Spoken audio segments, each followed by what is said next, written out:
Welcome back to the beginning prior to my awakening. I'm your host, Mental Stimulant Divine Empress, coming through for just a moment because this was placed on my mind.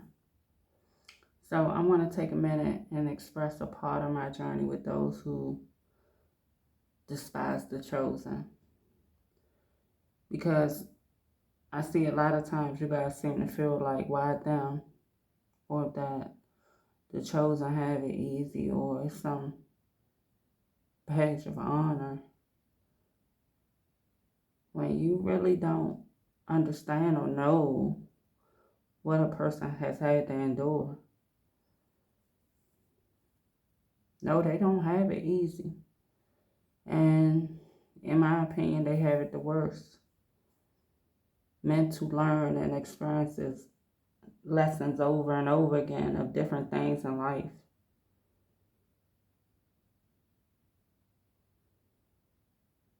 I won't sit here and divulge every awful experience I had to endure in my life, but I will share with you a snippet, so to speak. A period of almost an unbearable suffering that it felt like, I swear, in doing it, I felt like it was suffering at its worst.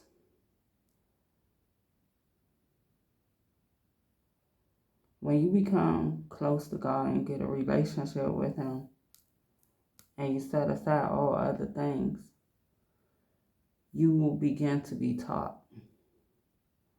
You will begin to see things with different eyes, different perspective.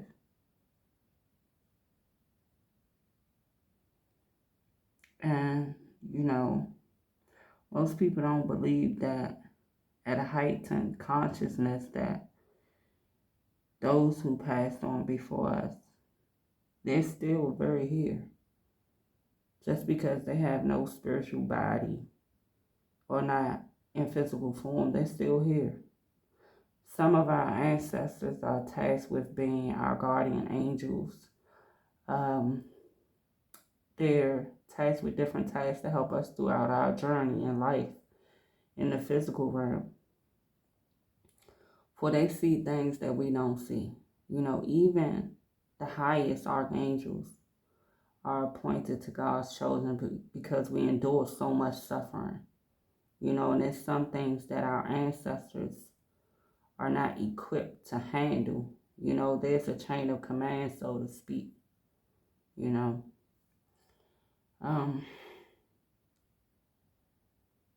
But when they sit you down after a certain period, because a lot of us, we have a nature to where we're giving, we're loving to no ends.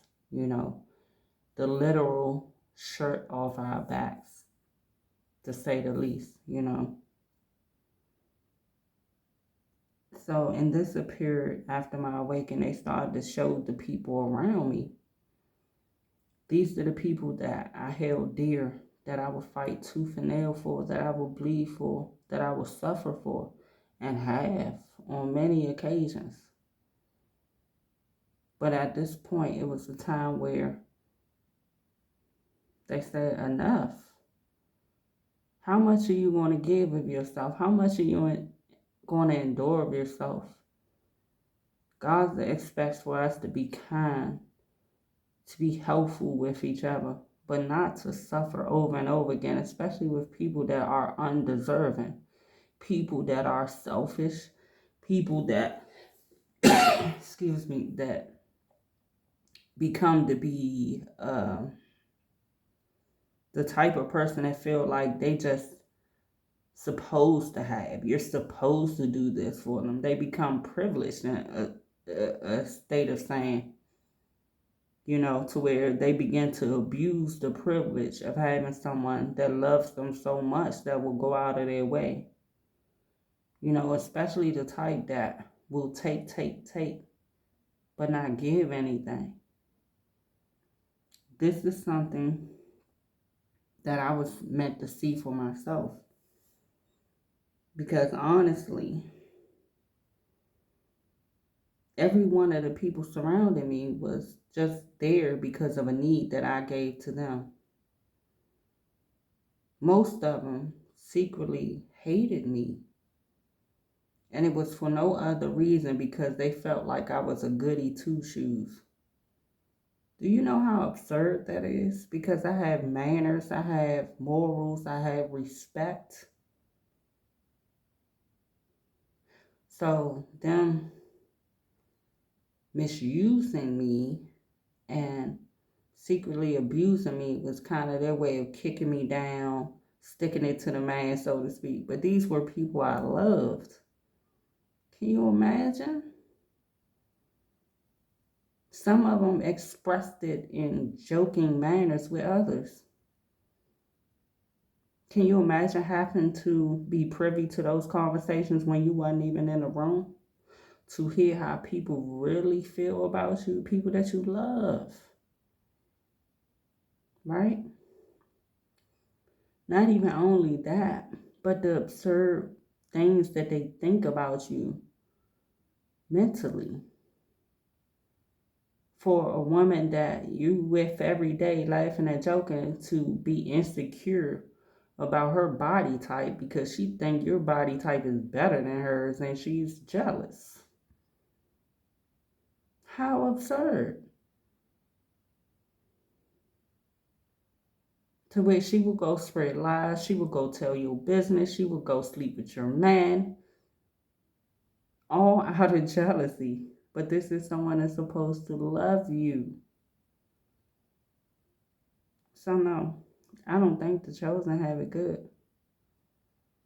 We normally suffer at the hands of everyone, and it's always the people we love.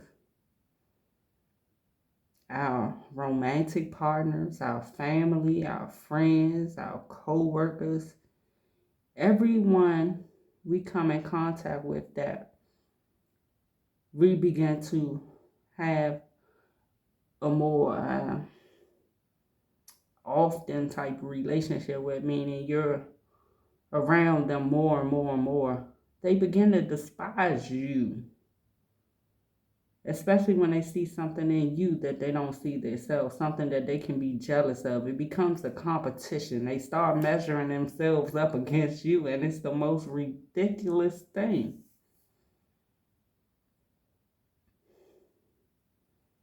But it's factual. Most people have experienced traumatic things in their youth and their childhoods. And not everybody was strong enough to get over it. Lots of people still hold on to the fact that their mom didn't hug them enough. That they feel like their dad didn't teach them enough things that could help them in their adult life.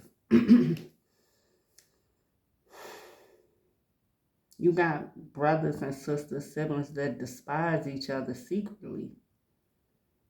Yeah, they'll put on for the front of things, but if you really knew what people really think of you in their hearts, you would be disgusted. And these are people that you love. People that you will go to bat for every time, wrong or right. Let me give you an example. I had an instance, maybe in the middle of my adulthood. I was over 30, I guess, but there was an instance where I was at my apartment and I guess I overspent for Christmas or something for my family, and I put off one of my bills. I think it was my gas bill. It was my gas bill. I put my gas bill off because I had 2 jobs, for goodness sake, and I always worked. I was a person that would work every day if I had to. So I basically told myself, well, I can double up next time.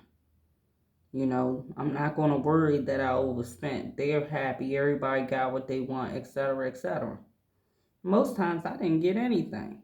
But, you know, I didn't give to get. I gave because I wanted them happy. There's a big difference. So I'm caught in where I overspent And I'm like, I gotta double up. So I got most of it together for the next go around. At the end of my extension, someone else come to me that I love and was in such need of a certain percentage of this money that I had for this bill. So I went over my options. I'm thinking to myself while this person is standing here like, damn, they need help. But I'm at the end of my extension, so 9 out of 10, my shit is gonna get cut off if I don't pay it. Because they're not gonna take partial because I already had the extension. What did I do? I gave it to them anyway because I figure, let me help them. I don't want them messed up or fucked up. You know what I'm saying? I'm gonna be okay. I didn't suffer through some of the worst things, and I think I was raised up in a manner where I can endure almost anything. Plus, I knew it's just going to be off a day or two, and then probably extra day till the technician can get out to cut it back on. You know, I said, all right, I'll go ahead and get it to him. So after that, they come back over. The gas is off at this point. So they say to me, your gas off? Why would you give me your money if you had to pay your gas bill? Not looking at it from a perspective like, damn, you fuck with me that much that you will put yourself out back for me. Nah, he didn't look at it like that. He looked at it as, damn, that's dumb. Which, now that I look at it now, it was dumb for that person, but I'm not at all ashamed that I done it. Because they don't make me anymore, you understand? I'm cut from a way different cloth than a lot of people. But I said that to say this. Most chosen people are. If you really talk to them, you'll see that chosen people are some of the most selfless beings walking this earth. We're not moved by glitz and glamour and all of this nonsense. We're not. We want to see the people around us happy. That's it. That's what makes us happy, to be in great company, for the energy to be light and airy and filled with love and laughter. You know what I'm saying? Don't nobody want to be sitting in burden and mistrust and just heaviness. So most times, if we can do anything to lighten that up, we're going to, because we're built that way. But not everybody is. So when you say they have it easy, no, they don't. Because I guarantee you, that same person has went through what you wouldn't never sign up for. And, you know, I want to say that because I think the chosen people, man, we get a bad rap. When half of y'all ain't nowhere near built like that, for real. But let's never be bought out here, man. Have some integrity. Stand for something. Because if you don't, you're doing yourself a disservice. I love you so much. Peace.